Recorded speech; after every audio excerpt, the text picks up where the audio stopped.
Hello, this is Sarah. Today I wanted to sit down with you and chat a little bit because Emilia is going to preschool in August and I'm having all of sorts of feelings.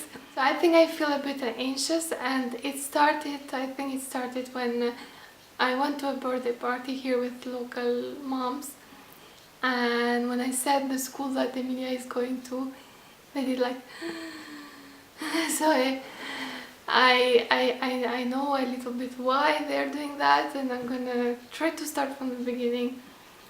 Emilia is going to daycare right now, and when the kids turn 4, the kids here go to preschool. Preschool is free, but if you work you have to have somebody taking care of your child when they're not at school.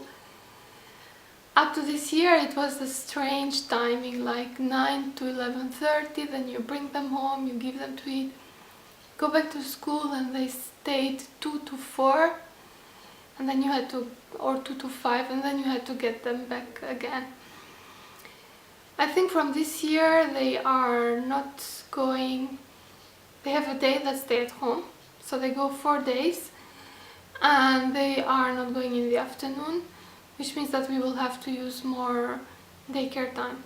And how it works is usually that there is a daycare nearby the school, and if you can get into this daycare, there are people in there that go and bring the kids from the school to the daycare. They give them to eat, they entertain them, and they stay with them until it's time to go home for you, until you are finished working.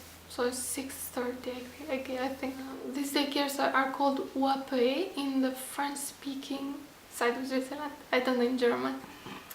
And I went very early, like 1 year before, I think, before Emilia starts school. I went there, and you pre-fill the contract. You have to say what dates, what times you need daycare, and they have to see if they can manage. From my experience, these daycare settings are very small with few kids, and the kids that are already in there, they are already in there, and every year they might accept 10 kids new, so it's very hard to get in.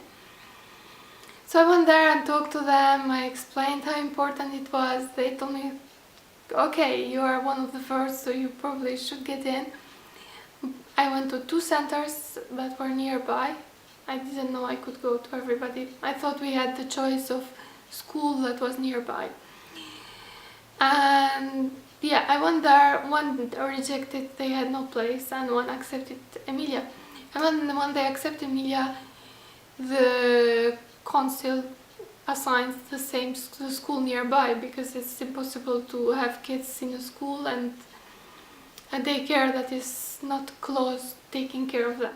So it was like not a lot of choice, because it was, yeah, one got rejected, one got accepted, and the one that got accepted, she has to go there basically. And yeah, she's going there, but the problem is that apparently this school has a bad reputation.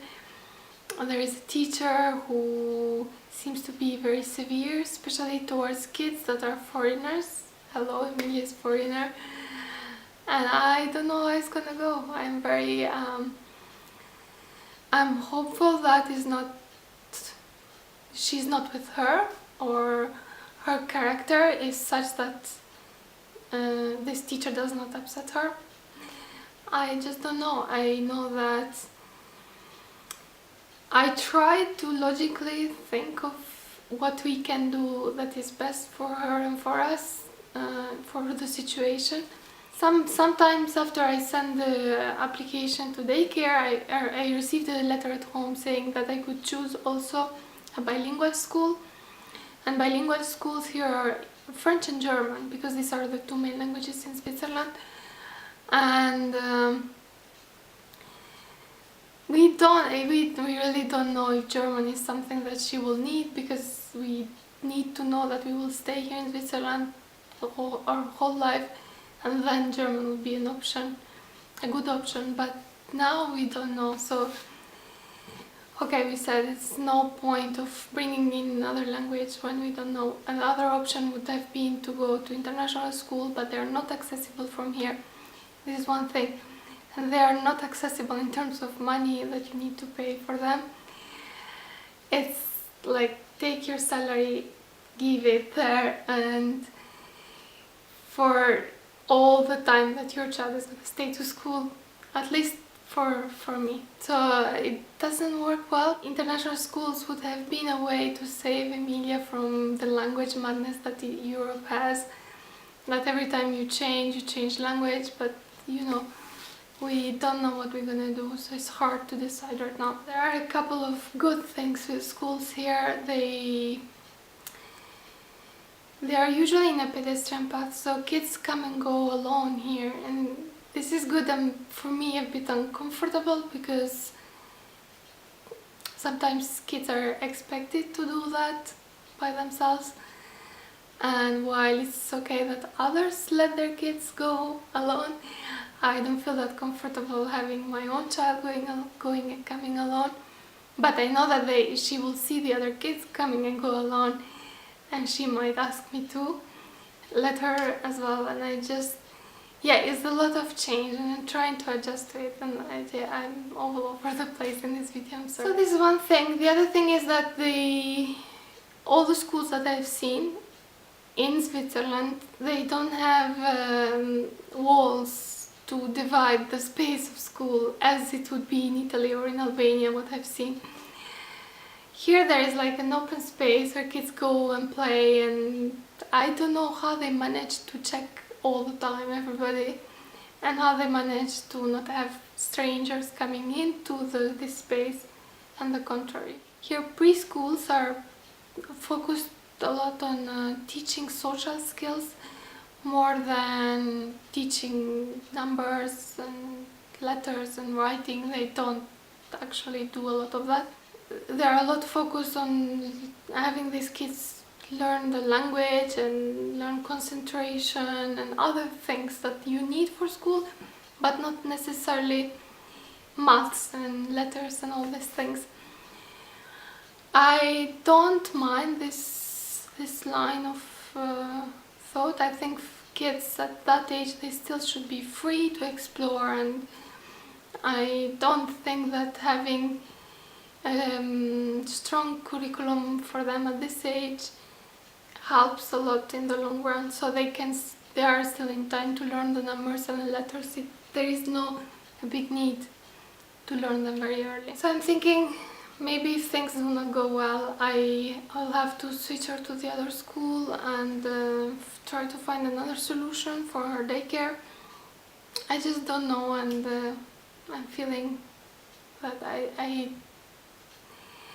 I took a decision, but without having the full information, and you never have it because you don't have the choice of teacher and so on. Yeah, I don't know.